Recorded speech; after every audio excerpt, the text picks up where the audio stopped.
miles per hour. Chance of thunderstorms tonight, 72. Slight chance of thunderstorms tomorrow. Highs around 92, a blend of clouds and sun. Get weather anytime by calling 824-6101 or online at TaylorvilleDailyNews.com. Currently 77. WTIM.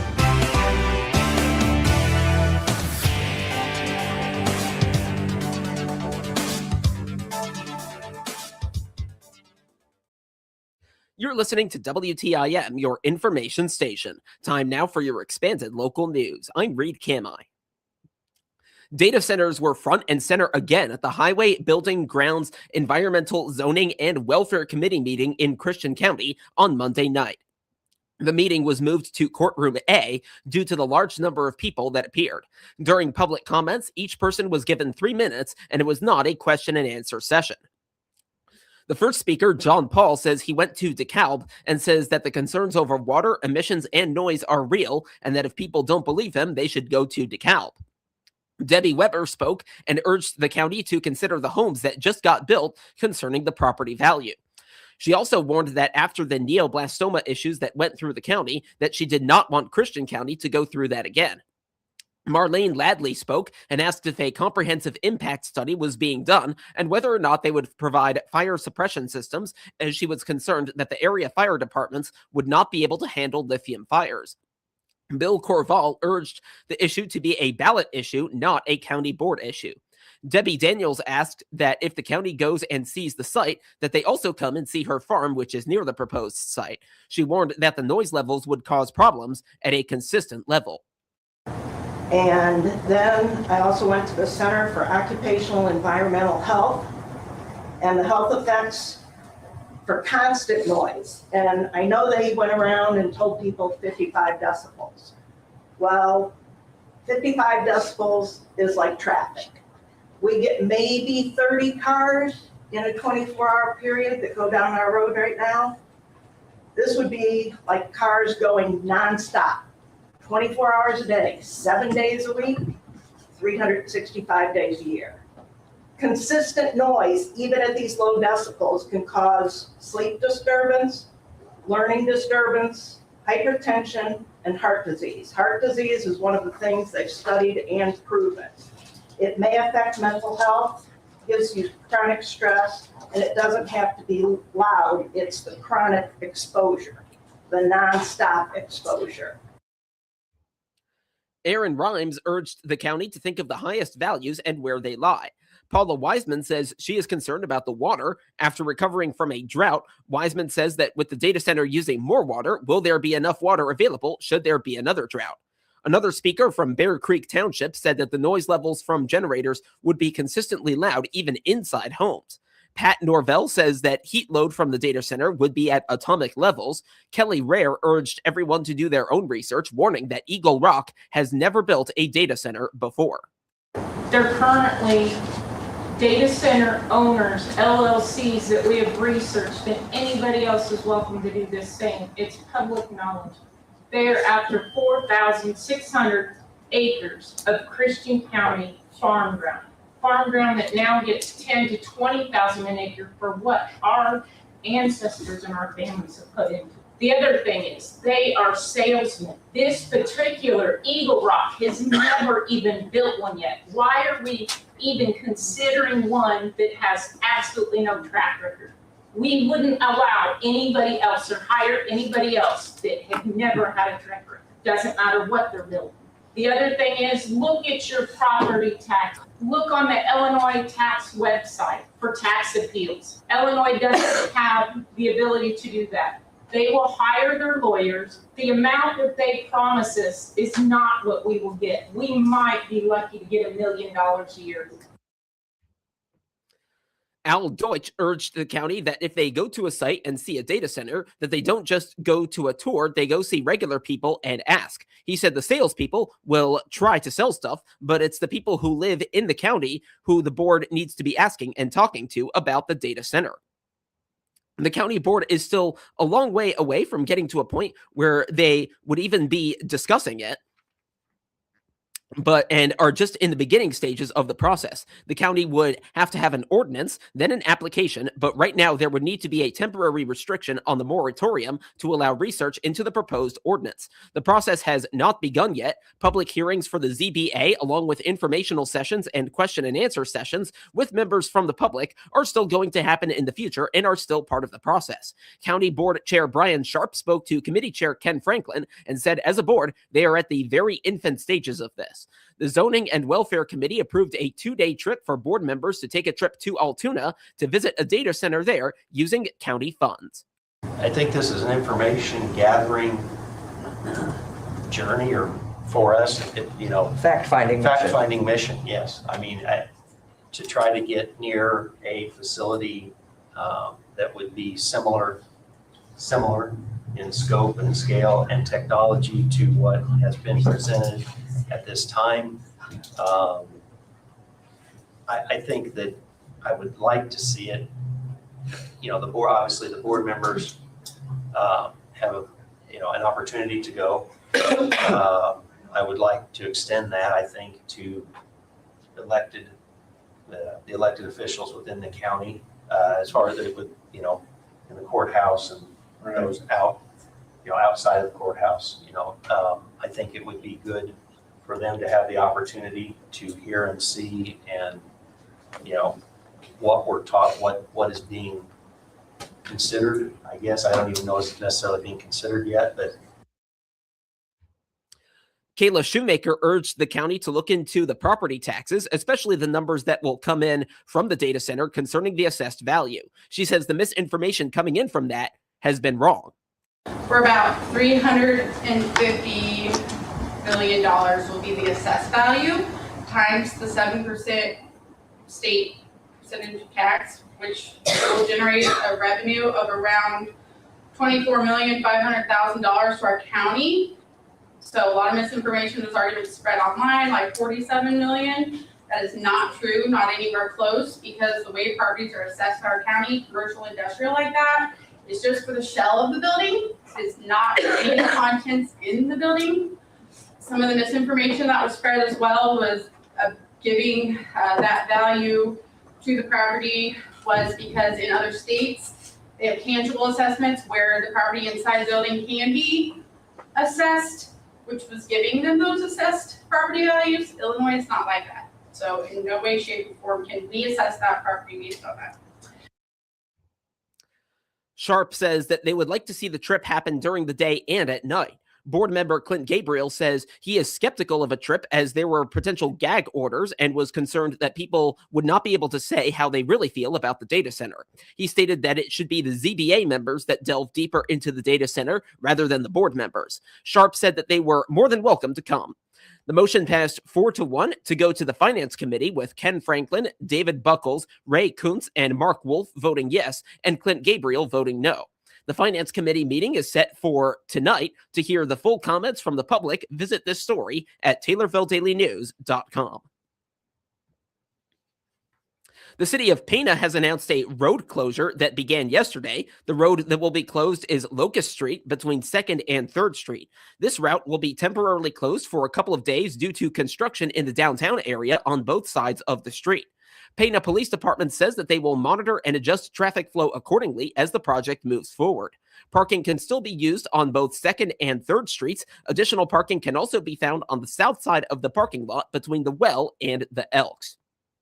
Call the Pana Police Department at 217-562-2141 if you have questions or need assistance during this time. We will post an update to TaylorvilleDailyNews.com once the road officially reopens.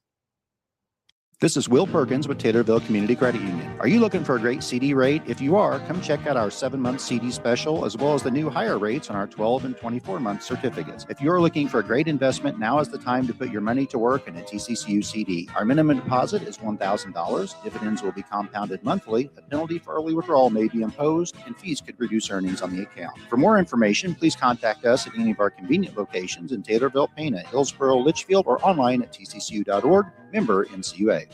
Party like it's 1776 at the Stonington Summerfest, June 12th through the 14th. Enjoy great food, carnival rides, pageants, pulled pork dinner, cornhole tournament, car cruise, fireman's breakfast, machine mania, music trivia, raffles, talent show, and more. In the beer tent, Jeff Young and the Bad Grandpas Friday night, the Brandy Kristen Band Saturday night, and Rantek DJ and karaoke on Sunday. And don't miss the spectacular fireworks display on June 14th at dusk. See you at the 2026 Stonington Summerfest, June 12th through 14th. The Christian County Fair will see some slight changes to the timing and location of select events. The changes are due to the organizers' goal of introducing new traditions, as well as expected increases in interest for other events. The fair is scheduled for July 21st through the 25th. Thursday, July 23rd, will see the reintroduction of a truck pull after a years-long hiatus. Angela Olmarsters, the fair's director of marketing and promotions, says the outlaw truck and tractor pull will be featured at the grandstand. In the community years ago, we used to have a truck pull. Well, the truck pull got canceled out, and of course we have the concert now on Friday night. Gary Allen and Mark Chestnut. But on Thursday this year, we're switching from the ITPA tractor pull. Those folks are great folks, to an outlaw truck and tractor pull at 7:00. So come on out, 7:00. They've got several different categories. You can go online to www.christiancountyfair.com. You can visit our Facebook page. You can click on Thursday night, see Outlaw Truck and Tractor Pull. It's a very, very popular event. So those truck lovers that were being missed, here the last couple of years, they're going to be right out there going at it in the grandstand. But bring your earplugs, because it's going to be a really loud event, I think. So the wine gala returns to the fair. However, it will take place alongside the beer tent instead of in the expo building. It's always been held in the expo building. Well, it kind of outgrew itself, because I tell you, it's a special thing when folks come on out, and you've got, wineries like Arpeggio, Kite Hill from down by Carbondale. Arpeggio's our local winery. The location is going to be a little bit different this year. We're going to have it near the beer garden, in and near the beer garden, if that makes sense. So if you're used to going and looking for the wine gala, and you've got wine in the expo building, you might need to go a little bit further, walk over to the west side of the fair. We'll have signs. And of course, then you've got one of our great, partnerships with Discount Liquor. They also are part of that wine gala. So it's all kind of, the music's going to be shared. The folks going to have their own little area there. So, and they'll be able to, partake of that great music coming on Friday night with Gary Allen and Mark Chestnut. Now tell me who's not going to want to be there, right? The Community Day Vendor Fair on Wednesday, July 22nd, will accommodate displays and giveaways by one of the fair's sponsors, Farm and Home Supply. Carl Drone, manager at the Taylorville location, says the company's sponsorship is a major part of their community involvement. Yeah, we're real excited. We're going to be sponsoring the Friday night concert with Gary Allen and Mark Chestnut. That's going to be a fantastic show. And then we're also going to be out there for Community Day all day. We'll have some stuff to give away. We'll have a tractor and some mowers and maybe some other things out there for people to look at and check out. So we hope everybody comes by to see us. Talk about the concert. Why is it important to you folks to kind of get involved with sponsoring that part of the fair, like in particular? Well, we like to get involved in the community, and that seemed like the best way to do that here at the fair. It's the biggest event, I think, at the fair. So, we're just really excited about it. Olmarsters anticipates the changes will further increase attendance and interest from people both within and outside the county. We have a lot of outside folks, not just that are partners with the fair, but that come to our fair, to our livestock shows. I believe there's upwards through the whole week through the town of Taylorville. I believe there's upwards of 100,000 people that go through the city of Taylorville. Now we'll have to check with Mayor Berry on that, but I know that the crowds are full, and if you come to an evening event, or if you want to come out to an event in the expo building or the livestock barns, which livestock shows are going on every day. Opening ceremony, by the way, is on Tuesday at 10 o'clock, so the community's invited to watch that.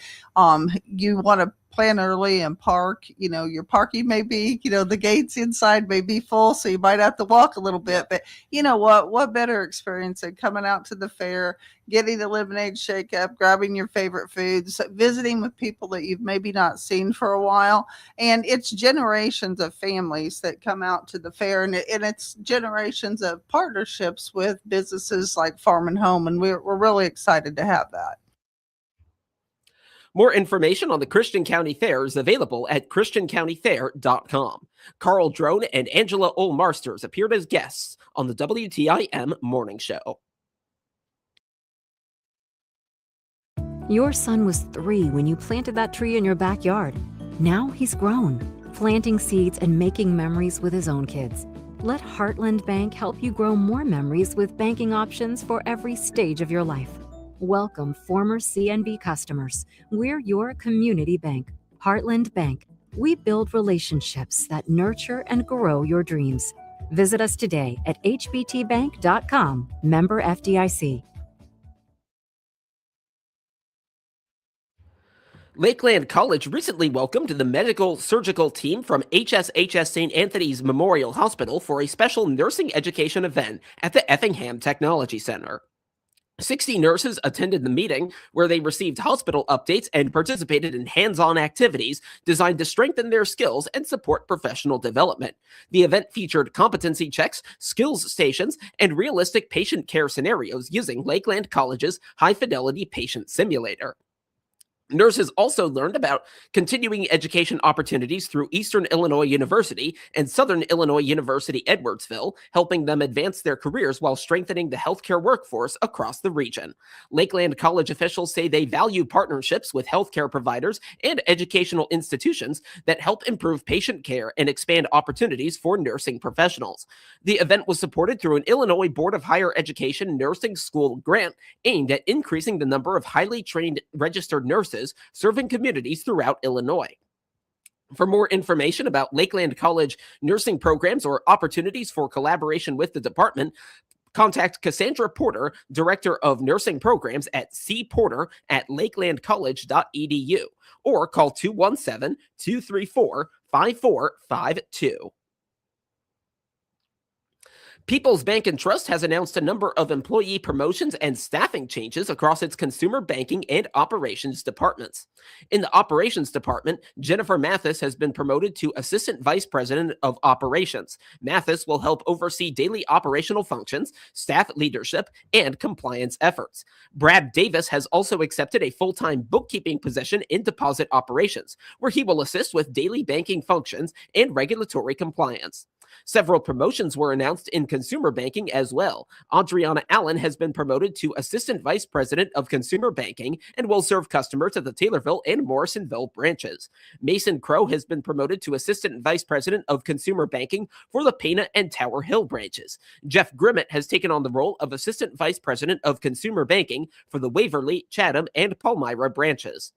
The bank also announced the promotions of Sadie Waddington and Sophie Robinson to consumer banker positions. Waddington will serve customers at the Pana branch, while Robinson will work from the Taylorville branch. For more information on People's Bank and Trust services or how they can help with consumer or business lending needs, contact the bank at 888-728-1954 or visit bankpbt.com. Now to obituaries, which can be found at TaylorvilleDailyNews.com. 101-year-old Mary Agnes Simpson of Taylorville died last Friday. A private family interment will take place at Oak Hill Cemetery. Cremation rights have been accorded and no other services will be provided. Arrangements are being handled by McClure Funeral Home and Cremation Services in Taylorville. 64-year-old Susan K. Jackson of Taylorville died last Thursday. A graveside memorial service will take place tomorrow at 10 at Oak Hill Cemetery in Taylorville. Cremation rights have been accorded. Arrangements are being handled by McClure Funeral Home and Cremation Services in Taylorville.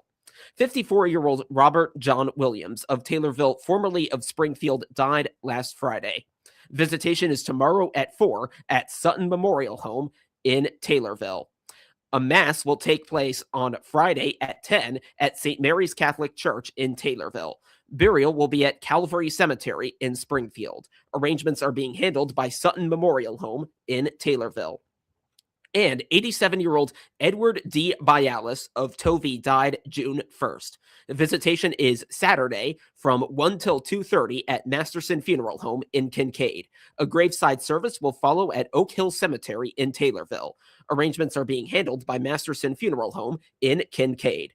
Get local news anytime at TaylorvilleDailyNews.com and every hour as well right here on WTIM, your only local news radio. This is Blaine Cornwell with Prairie